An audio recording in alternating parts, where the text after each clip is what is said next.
তুই কে রে শালা? আমি আমারে দেখলে মানুষ 2 গজ দূরে চলে যায়, স্যানিটাইজার দিয়ে হাত ধোয়, আমাকে দেখে মুখে মাস্ক লাগায়। আমি করোনা। আরে ওরে ওরে ওরে ওরে ইয়া হা হা হা হা হা।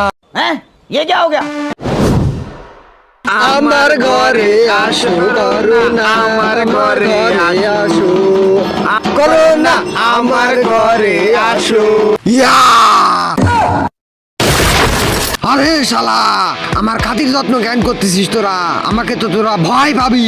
আমার থেকে দূরে যা, না হলে তোদের করোনা হয়ে যাবে। ওইটাই তো আমরা চাই। হ্যাঁ, কিন্তু কেন? তার আগে যারা এই গরিব অসহায় মানুষদেরকে ভালোবাসো তারা একটু লাইক কমেন্ট করে যাও, আর যারা মা বাবাকে ভালোবাসো তারা চ্যানেলটি সাবস্ক্রাইব করে যাও, আর কমেন্ট বক্সে লিখে যাও আই লাভ ইউ মা বাবা। কারণ 5 বছর লকডাউন দেবে, স্কুল বন্ধ হয়ে যাবে, কলেজ বন্ধ হয়ে যাবে, আরামসে জীবন কাটাবো। না না, আমি এখানে থাকবো না, আমি চাইনায় চলে যাচ্ছি। আরে না, তুই